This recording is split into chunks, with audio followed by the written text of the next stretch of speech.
Good evening, everyone. Today is 21st of June 2022 और day है Tuesday. 21 जून है तो हमारे पूरे साल का जो वो सबसे बड़ा दिन जो वो आज है और इसी के साथ जो वो आज वो अंतर्राष्ट्रीय योगा दिवस की आप सभी को बहुत बहुत शुभकामनाएं। तो यहाँ पे एक क्वेश्चन है। देखिए यहाँ पे लिखा है find the area of square with side length of side बोल दो या लेंथ बोल दो ऑफ 4 सेंटीमीटर। तो मतलब कि इसने बोला कि एरिया निकालना है स्क्वायर का और उसकी जो वो साइड दी है। ठीक है, क्योंकि स्क्वायर की सभी साइड इक्वल होती है तो यहाँ पे एक ही यहाँ पे लेंथ दी हुई है, मतलब कि एक ही साइड दी गई है। ठीक है, यहाँ पे लेंथ नहीं साइड ही बोलेंगे तो अच्छा रहेगा। ठीक है, तो साइड जो इसकी 4 सेंटीमीटर है। फिर इसने बोला कि if we double this side length of the square. इसने बोला कि अगर मैं उस साइड को जो वो डबल कर दूँ तो एरिया में जो वो क्या डिफरेंस आएगा। ठीक है, क्या एरिया भी डबल हो जाएगा, क्या एरिया जो वो 3 टाइम्स हो जाएगा, क्या एरिया जो वो 4 टाइम्स हो जाएगा, ये जो वो यहाँ पे आज हम डिस्कस करने वाले हैं। देखिए जो मैथ्स में जिसकी जो वो रुचि है, मैथ्स जो वो अच्छे से पढ़ता है या जिसको फार्मूले पता है कि जैसे स्क्वायर का जो एरिया का फार्मूला होता है वो साइड मल्टीप्लाई बाय साइड होता है। अगर डबल कर देंगे तो जो वो क्या आने वाला है, वो तो इस क्वेश्चन को बड़े आराम से जो वो कर लेगा। लेकिन बात ये है कि जल्दी कौन करेगा। ठीक है, जल्दी जो वो कौन करेगा, क्योंकि कॉम्पिटिटिव एग्जाम में जो ऐसे क्वेश्चन रीजनिंग में या मैथ से रिलेटेड जो ऐसे क्वेश्चन जो वो पूछे जाते हैं तो उसमें जो वो टाइम की बहुत बड़ी जो वो एक वैल्यू होती है। ठीक है, तो बात यह है कि जल्दी किसको करना है, जल्दी कौन कर पाएगा। ठीक है, तो इसका मतलब है कि हर कोई जो वो इस क्वेश्चन को बड़े आराम से कर सकता है। लेकिन एक ट्रिक जो वो लास्ट में देखेंगे कि जल्दी से जो वो 2 सेकंड में जो वो आप कैसे बता सकते हैं कि अगर एरिया जो वो किसी भी चाहे रेक्टेंगल हो चाहे वो स्क्वायर हो। ठीक है, अगर एरिया जो वो डबल हो गया, ठीक है, तो साइड में जो कितना डिफरेंस आएगा, या साइड जो वो हाफ हो गई दोनों साइड। ठीक है, लेंथ और ब्रेड्थ या हाफ हाफ हो गई ऐसे बोल दो, तो एरिया में क्या डिफरेंस आएगा, क्या एरिया भी हाफ होगा। ठीक है, तो कुछ इस तरह से आज हम एक टॉपिक ही समझ लो, टॉपिक जो वो डिस्कस करने वाले हैं। और ये काफ़ी इंपॉर्टेंट है, जिसके जैसे जिसमें रीजनिंग पूछी जाती है या मैथ्स पूछा जाता है उसके लिए काफ़ी इंपॉर्टेंट है। इसलिए आप इस वीडियो को पूरा देखिए, काफ़ी कुछ यहाँ पे हम डिस्कस करने वाले हैं। स्टार्ट करते हैं। सबसे पहले स्क्वायर और रेक्टेंगल के बारे में बता दूँ थोड़ा सा। देखिए स्क्वायर होता है जिसकी 4 साइड जो वो होती है, क्वाड्रिलेटरल होता है स्क्वायर एक प्रकार का, और रेक्टेंगल भी एक प्रकार का क्वाड्रिलेटरल ही होता है जिसकी 4 साइड होती है। लेकिन इसके टाइप में जब हम बात करेंगे, जब ये सभी साइड जो वो इक्वल होंगी तो जब उसको स्क्वायर बोला जाएगा। क्या बोलेंगे उसको? स्क्वायर बोलेंगे। और जब वो इसकी अपोजिट साइड ही इक्वल होगी तो उसको जो वो क्या बोला जाएगा? रेक्टेंगल बोला जाएगा। ठीक है, तो इन दो के बारे में हम डिस्कस करने वाले हैं। स्क्वायर की खास बात ये है कि इसकी सभी साइड इक्वल होती है। जैसे मान लो ए जब वो अगर 5 सेंटीमीटर है, ए भी 5 होगी, ए भी 5 होगी और ए भी 5 होगी। ठीक है, और अगर हम बात करें यहाँ पे रेक्टेंगल की, तो रेक्टेंगल की अपोजिट साइड इक्वल होती है। अगर ए 5 है तो ए भी 5 होगी, लेकिन इसकी सभी इक्वल हो जाएगी तो ए स्क्वायर बन जाएगा। ठीक है, तो इसका मतलब ये हुआ, जैसे यहाँ पे 3 है तो यहाँ पे भी 3 हो जाएगा। इसका मतलब ये हुआ कि हम जो वो एक स्क्वायर को जो वो रेक्टेंगल बड़े आराम से बोल सकते हैं, लेकिन रेक्टेंगल को स्क्वायर नहीं बोला जा सकता। ठीक है, ये भी क्वेश्चन यहाँ से बनता है। फिर से सुनिए क्या बोल रहा हूँ। एक स्क्वायर को जो आप रेक्टेंगल बोल सकते हैं, क्योंकि रेक्टेंगल में सिर्फ अपोजिट साइड इक्वल होती है, तो स्क्वायर में तो सभी साइड इक्वल होती है तो अपोजिट भी इक्वल होगी। ठीक है, तो इसका मतलब है कि स्क्वायर को जो वो रेक्टेंगल, स्क्वायर को बोलते हैं वर्ग, वर्ग को जो वो आयत बोला जा सकता है, लेकिन आयत को वर्ग नहीं बोला जा सकता। ठीक है, रेक्टेंगल को स्क्वायर नहीं बोला जा सकता। इस बात को आप समझ गए होंगे। ठीक है, चलिए अब आते हैं अपने क्वेश्चन पर। थोड़ा सा एरिया और पेरीमीटर के बारे में डिस्कस कर लेते हैं थोड़ा सा पहले।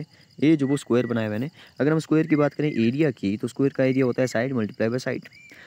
चलिए इससे पहले जो वो एक जनरल जैसा फार्मूला देखते हैं। जैसे रेक्टेंगल बनाया मैंने, तो रेक्टेंगल का एक एरिया निकालने का जनरल फार्मूला होता है। जैसे इसमें जो वो लेंथ और ब्रेड्थ होगी, ठीक है, ये ऊपर वाली भी लेंथ होगी, ये ब्रेड्थ होगी। ठीक है, क्योंकि इसके इक्वल होगी और ये जो वो इसके इक्वल होगी, ब्रेड्थ ब्रेड्थ और लेंथ लेंथ।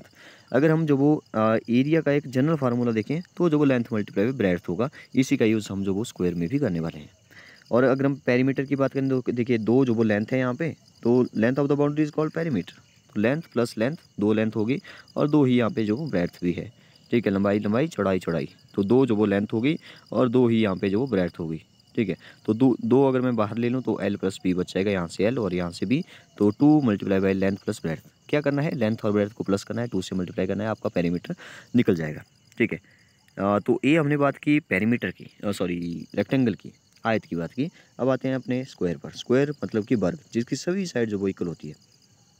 तो इसका एरिया का फार्मूला होता है, मैंने बताया लेंथ मल्टीप्लाई ब्रेड्थ, लेकिन इसका एक स्पेशल फार्मूला बन गया। देखिए क्यों? क्योंकि इसकी सभी साइड इक्वल होगी तो हम साइड ही बोलेंगे। ठीक है, तो लेंथ भी साइड होगी और ब्रेड्थ भी साइड होगी, तो साइड स्क्वायर बन गया, या साइड मल्टीप्लाई बाय साइड बोल दो, या भुजा का स्क्वायर बोल दो, भुजा का वर्ग बोल दो, कुछ भी बोल दो। तो ए इसका साइड स्क्वायर जो उसका फार्मूला बन गया फिर स्पेशल।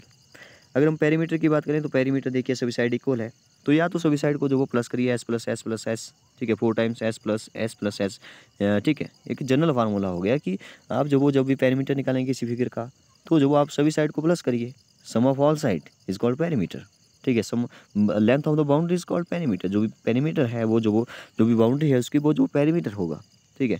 तो या तो प्लस करो सभी साइड को, या तो इसका स्पेशल फार्मूला ये है कि या तो आप 4 से, क्योंकि 4 साइड इक्वल है तो 4 को एस से मल्टीप्लाई करो। अगर इसकी साइड जो वो मान लो 5 सेंटीमीटर है तो 4 मल्टीप्लाई बाय 5, 4 5 या 20 हो जाएगा। सभी को प्लस करेंगे तब भी 20 ही आने वाला है। तो ये हमने देखा अभी पेरीमीटर और स्क्वायर के बारे में। अब बातें हैं अपने क्वेश्चन पर। अब जो आपको पता लग गया होगा कि क्या जो वो इसका आंसर आने वाला है। अब जो वो एक प्रकार से हम जैसे कॉम्पिटिटिव एग्जाम में जो वो रीजनिंग के क्वेश्चन या मैथ्स में जो वो क्वेश्चन पूछ जाते हैं कि अगर किसी, जैसे इसने पूछा कि 4 सेंटीमीटर है, क्योंकि इसने स्क्वायर बोला है, तो स्क्वायर का मतलब है कि यहाँ पे सभी साइड इसकी इक्वल होगी। अगर ये 4 है तो ये भी 4 होगा, ये भी 4 होगा, ये भी 4 सेंटीमीटर होगा।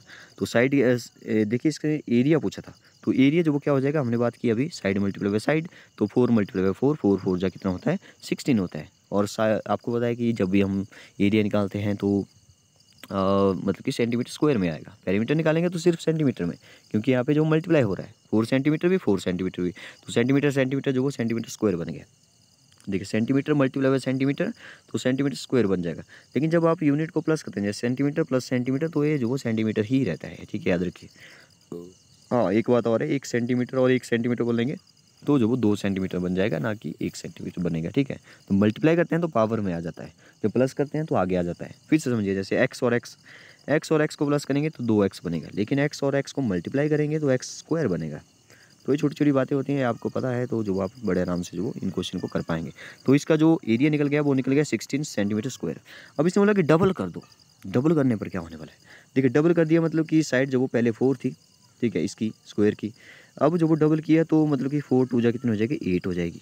तो अब जो बड़ा स्क्वायर बन जाएगा इससे, ठीक है, तो ए 8 हो जाएगी, A B 8, A B 8, A B 8, क्योंकि ये जो स्क्वायर है सभी साइड इक्वल होगी। अब इसका फार्मूला हो जाएगा 8 8 से जो 64। इसका क्या मतलब हुआ कि 16 से 64 कितना बढ़ा है, कितना टाइम्स बढ़ा है। देखिए अब देखिए, अगर डबल बोला है इसने तो डबल तो नहीं हुआ, क्योंकि 16 का डबल जो वो 32 होता है। इसका मतलब डबल तो नहीं हो रहा है भाई, ठीक है, डबल तो बिल्कुल भी नहीं हो रहा है। ये जो वो 4 गुना हो रहा है, ठीक है, 16 4 जा होता है 64। इसका मतलब है कि ये 4 टाइम्स हो जाता है। अगर आप डबल करेंगे साइड को तो वो 4 टाइम्स आगे जाएगा, ठीक है। तो यहाँ से हमने क्या एक बात सीखी पहले, कि अगर आप किसी भी स्क्वायर का जो वो अगर आप निकाल दिया है आपने एरिया, ठीक है, मान लो अगर 5 सेंटीमीटर वाला है, या 4 ले लेते हैं, ठीक है, तो 4 ले लिया मैंने, 4 जो वो तो अच्छा या 5 ले लेते हैं, 4 4 का तो हमने अभी ले लिया है, ठीक है। तो 5 लेते हैं साइड, एक बार वाइट से लिखता हूँ मैं। देखिए ए बनाया मैंने स्क्वायर, तो इसकी साइड जो वो एक 5 है, ए भी 5 है, ए भी 5 है, ए भी 5 है, तो इसका एरिया निकल जाएगा 5 5 जा 25। अब डबल कर दिया मैंने, तो 5 और 5 हो गया 10, तो 10 10 हो जाएगी। डबल कर दिया मैंने, साइड को डबल किया, देखिए कितना डिफरेंस आएगा, 10 10 जा हो गया 100। तो 25 से जो वो 100 कितना बड़ा है, 4 टाइम्स बड़ा है, 25 4 जा 100। तो इसका मतलब है कि 4 टाइम्स से वो एरिया बढ़ जाता है अगर आप साइड को जो वो दोगुना कर दें, 2 टाइम्स कर दें, डबल कर दें, ठीक है। तो ये हमने पहली बात सीखी। देखिए एक और क्वेश्चन पूछ सकते हैं कि अगर ट्रिपल कर दें तो क्या होगा। ट्रिपल का मतलब है जैसे मान लो 3 साइड है, 3 जो वो इसकी साइड है, तो इसका एरिया निकल गया 3 3 जा 9। अगर हम 3 टाइम्स कर दें, ठीक है, तो 3 टाइम्स हो गया 3 3 जा 9, तो 9 9 9 9, तो 9 9 जा कितना हो जाएगा 81। इसका मतलब क्या हुआ कि 9 से 81 कितना बड़ा है, ये जो वो 9 टाइम्स बड़ा है। देखिए बात को समझिए, यहाँ पे पैटर्न समझिए, पैटर्न आगे समझते चलिए, फिर जो वो आपको सारे क्वेश्चन करने की ज़रूरत नहीं है। अब जो वो अगर आप अपने जो वो इस वीडियो को या आपने कहीं भी पहले पढ़ लिया होगा, तो जो वो आपको प्रैक्टिस करने की वहाँ पे जो वो कैलकुलेशन करने की ज़रूरत ही नहीं है कि 9 टाइम्स होगा कि 3 टाइम्स होगा कि 4 टाइम्स होगा, ठीक है। तो यहाँ पे जो वो 9 टाइम्स हो रहा है, इसका मतलब सीधा सा ही हुआ कि अगर हम साइड को जो वो 2 टाइम्स करें, ठीक है, तो जो वो ये जो वो 4 टाइम्स हो जाएगा। अगर हम साइड को जो वो 3 टाइम्स करें तो ये जो वो 9 गुना हो जाएगा। ये जो हम किसकी बात कर रहे हैं, ये जो हम एरिया की बात कर रहे हैं, किसकी बात कर रहे हैं, एरिया की बात कर रहे हैं। अब यहाँ पे थोड़ा सा एक बात और सीखते हैं कि अगर साइड जो वो मान लो कितनी है, 8 ले ली मैंने, ठीक है, 8 है, तो अगर ये बोलेंगे कि आधी कर दो तो एरिया में कितना डिफरेंस आएगा, तो 8 8 जो होता है 64, ठीक है। अब हाफ़ कर देंगे, हाफ़ कर दिया तो बिल्कुल अपोजिट हो जाएगा, जैसे 2 गुना किया था वैसे ही जो वो हाफ़ हो जाएगा, तो मतलब कि 4 गुना 1/4 हो जाएगा, ऐसे समझ लो 4 गुना कम हो जाएगा, ऐसे भी बोल सकते हैं। 4 गुना जो वो ऐसे लग रहा है कि आगे की करते हैं 4 गुना, तो 4 गुना कम कर दो, 4 गुना कम करने का मतलब है 1/4 कर दो, ठीक है। 1/4 रेसिप्रोकल 1/4, तो जैसे मान लो 64 है, तो ये जो वो 4 4 जा जो वो 16 हो जाएगी, ठीक है। तो हाफ़ किया तो 1/4 हो जाएगी एरिया।